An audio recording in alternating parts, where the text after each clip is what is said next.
empezamos una nueva enseñanza de la palabra de Dios. Hoy vamos a continuar con los libros históricos. Vamos a tomar un recuento rápidamente.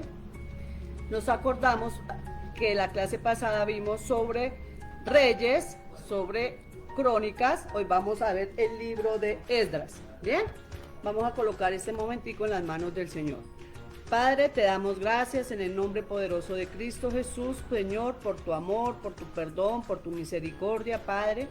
Te pedimos, Señor, que seas tú llevando nuestros pensamientos cautivos a la obediencia en Cristo Jesús, que derribes toda altivez y todo argumento que se quiera levantar en contra de tu conocimiento, en contra de tu palabra, Señor. Colocamos este tiempo en tu presencia y te damos gracias, Señor, en el nombre que está sobre todo nombre, en el nombre de Cristo Jesús. Amén y amén. Bueno, mis niños, hoy vamos a hablar de Esdras. Acordémonos que los libros se llaman históricos por lo mismo y tanto, porque hablan de la historia del pueblo de Israel, por todo lo que el pueblo de Israel tuvo que pasar. Hoy vamos a hablar de Esdras. Es un sacerdote. Pues yo cuando leí Esdras uno piensa que es una mujer, pero es un sacerdote, ¿cierto? El autor, pues no se sabe, igual que algunos libros, no se sabe, muchos dicen que es el mismo sacerdote Esdras, pues no tenemos bien en cuenta, no lo han descubierto, ¿bien? Tiene 10 capítulos. El tema principal es el regreso de los judíos de la cautividad de Babilonia a la reconstrucción del templo y la inauguración de las reformas sociales y religiosas. ¿Se acuerdan que en la clase pasada les enseñé que el pueblo de Israel había tenido, después de Salomón, había tenido malos reyes, ¿cierto? Y estos reyes no habían hecho las cosas conforme a Jehová le agradaba. Entonces vinieron problemas y el Señor dejó que cayeran en cautividad en las manos del rey Nabucodonosor, rey de Babilonia.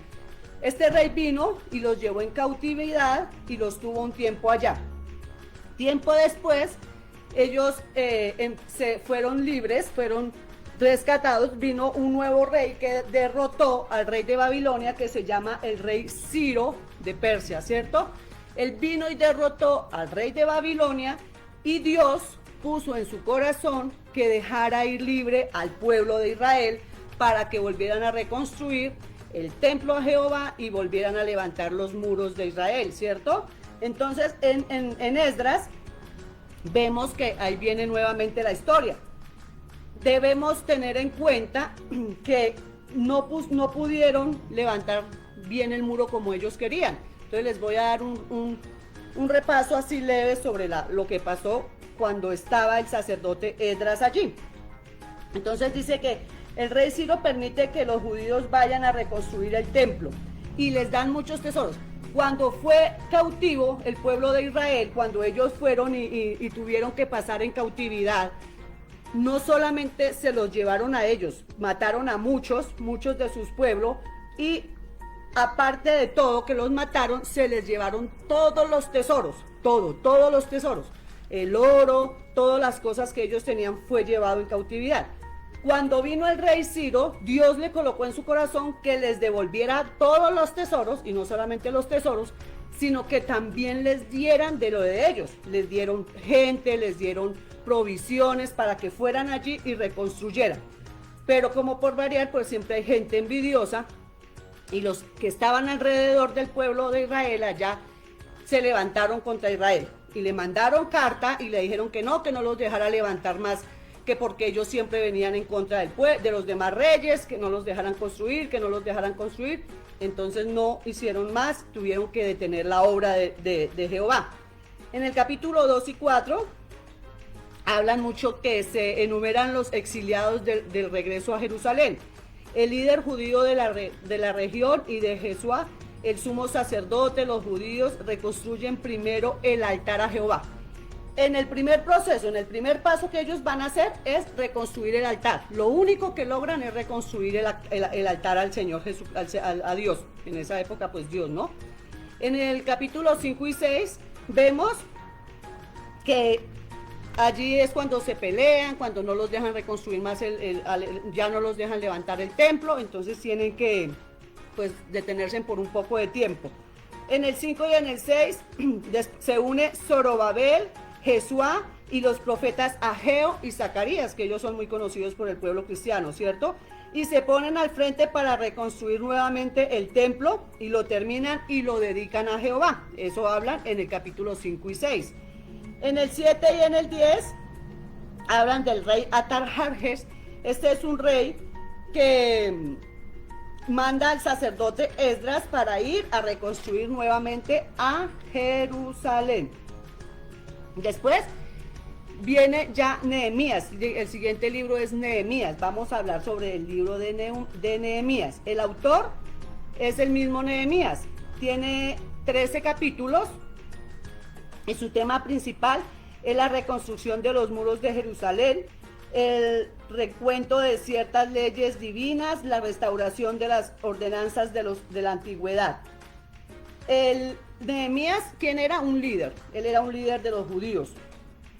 ¿Qué pasó ahí? El rey Artajerjes, Dios le puso en su corazón que los dejara ir a reconstruir. Ellos antes habían reconstruido solamente el altar a Jehová, ¿cierto? Ya después Dios le puso en el corazón al rey Artajerjes que los dejara ir a reconstruir los muros de Jerusalén. El rey les dio igual, les dio hombres, les dio comida, les dio oro, les dio muchas provisiones y se fueron con este hombre Nehemías y muchos del pueblo de Israel a reconstruir a Jerusalén. Levantaron por fin los muros. Igual también hubo gente que se le opuso, de los otros reyes del otro lado del río también se les opusieron, pero este rey fue y miró y dijo no, ya cuando estuvo el rey Ciro, él dio la orden, pues déjenlos que construyan, y así fue. Para la honra y la gloria del Señor pudieron levantar este pueblo, pudieron volver a levantar los muros. Lo bueno de ellos allí es que ellos, este Nehemías no solamente quiso levantar los muros, ¿sí?, sino que quiso que el pueblo volviera nuevamente a las cosas sagradas del Señor, volviera nuevamente a la ley, volviera nuevamente a vivir bajo la cobertura del Señor. Eso es algo muy importante, que nosotros no debemos de solamente pensar y querer y anhelar las cosas materiales, pero más de lo material debemos anhelar es lo espiritual, ¿cierto? Que nuestra casa esté edificada en la ley del Señor, en los mandamientos de Dios. Siempre debemos de tener presente primero las cosas de Dios y después Dios nos da las demás cosas por añadidura. Características importantes del libro de Nehemías: tenemos la continuación de Esdras. Nehemías era un solo libro, así como Primera y Segunda de Reyes era un solo libro y con el tiempo lo dividieron. Estos dos libros también eran un solo libro, ¿cierto? Habla de la reconstrucción de la ciudad de Jerusalén y su vida espiritual después de cautividad. Ellos ya les quedó como la experiencia, que por no obedecer al Señor, no obedecer su ley, entonces tuvieron que venir a cautividad. Y Dios tuvo que pasarlos por todo lo que pasaron en la esclavitud para que ellos entendieran y comprendieran. Pero el amor de Dios siempre es, su misericordia siempre está con la gente, ¿cierto? Con su pueblo. Empezaron la reconstrucción del muro que los protegía de los ataques.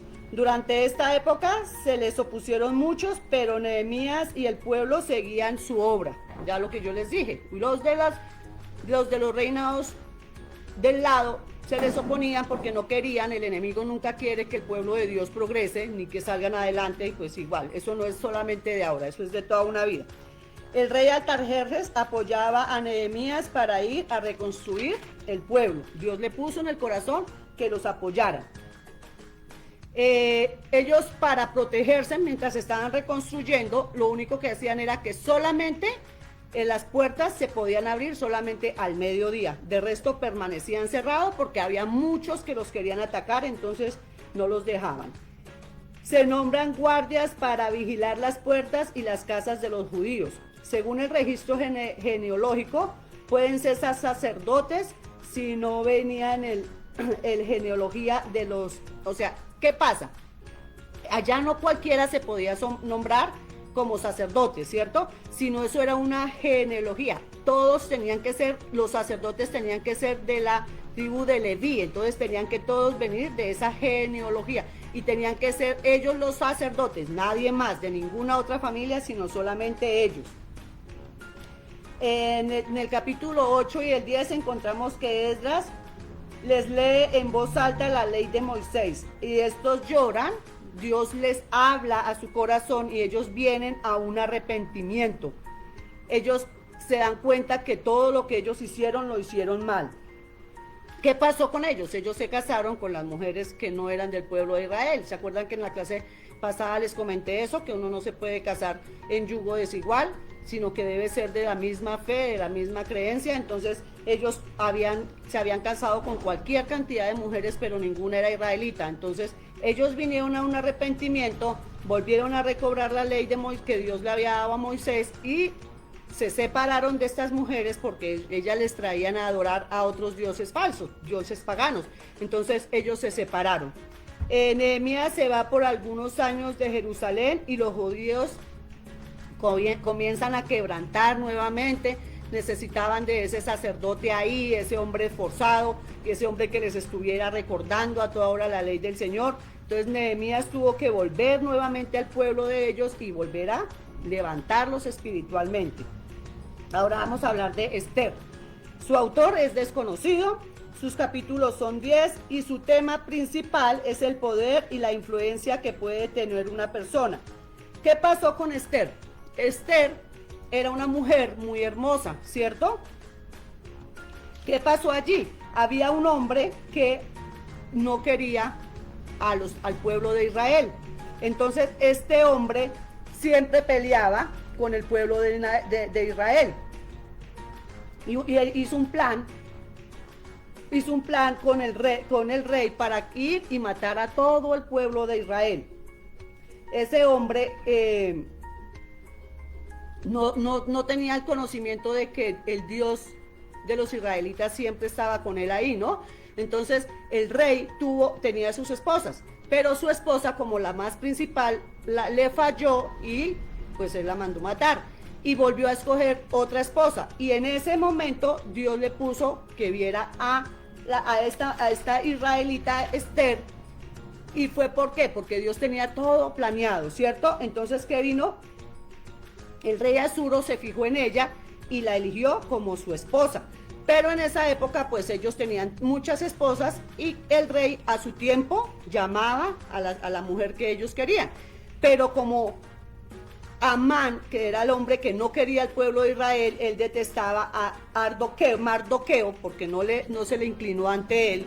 Entonces él hizo un plan y fue y habló con el rey y le dijo que le diera una orden para exterminar al pueblo de Israel.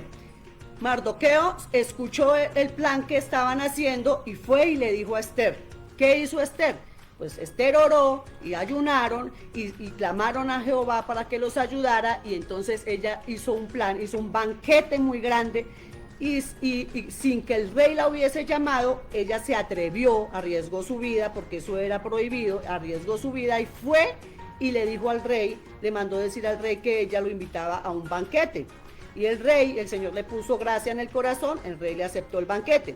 Al segundo día, que los banquetes eran de varios días, al segundo día ella le comentó lo que había pasado al rey. Y el Señor le puso en el corazón a ayudar a Esther y al pueblo de Israel. El rey quitó la orden de ir a matar al pueblo de Israel y le pusieron una trampa a Amán y terminó siendo colgado y él fue el que murió, ¿cierto? Entonces este libro de Esther es muy bonito porque no solamente Dios apoyó a Esther allí con el rey, sino que también le hizo levantar esa orden que tenían de ir a destruir al pueblo de Israel, y también lo que hizo fue el Señor, fue que el rey le diera una autoridad al pueblo de Israel para que atacaran a todo aquel que quería hacerles el mal. Entonces, mis niños, en estos libros aprendemos que muchas veces el hombre, la raza humana es pecadora, ¿cierto? Nosotros como cristianos también lo somos. Y muchas veces caemos y muchas veces hacemos las cosas mal ante los ojos del Señor. Tenemos que pasar por pruebas, pero igual el Señor nunca nos abandona, el Señor nunca nos deja. Él siempre está ahí en la brecha con nosotros, Él siempre está con nosotros en el desierto. Hemos aprendido en estos libros que desde los tiempos antiguos la raza humana y el pueblo de Dios le ha fallado al Señor, pero el Señor siempre ha estado ahí, siempre nos ha ayudado, siempre nos ha aguantado, nos ha tenido mucha paciencia. Y Él siempre busca de alguna manera cómo sacarnos de los errores donde nosotros mismos caemos. Entonces, ¿qué nos enseña estos libros? El amor y la misericordia de Dios. Que Dios nunca nos va a dejar, que Dios nunca nos va a desamparar. Pero que lo primordial es que nosotros debemos saber con quién estamos, debemos de saber elegir nuestros reyes, debemos de saber elegir cómo gobernar nuestro hogar, cómo gobernar nuestra vida, porque cuando no lo hacemos traen consecuencias, siempre el mal trae consecuencias. Entonces el mal no puede triunfar sobre nuestras vidas, el mal no puede triunfar sobre nuestras casas. Debemos siempre tener la ley de Dios presente. Aunque nosotros estemos bajo la gracia, eso no quiere decir que no tengamos que tener la ley de Dios presente en nuestras vidas y vivir conforme al Señor le agrada.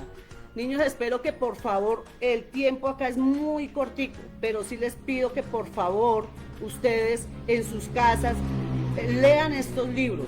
Entiendan que es muy importante conocer la historia del pueblo del Señor y aprender de cada uno de estos libros es muy importante. Gracias por prestar atención, gracias por ser obedientes, gracias niños, porque yo sé que ustedes en sus casas están juiciosos, preparándose para ser hombres valientes y esforzados en las manos del Señor, hombres y mujeres. Gracias a Dios por este tiempo y nos vemos en una próxima clase.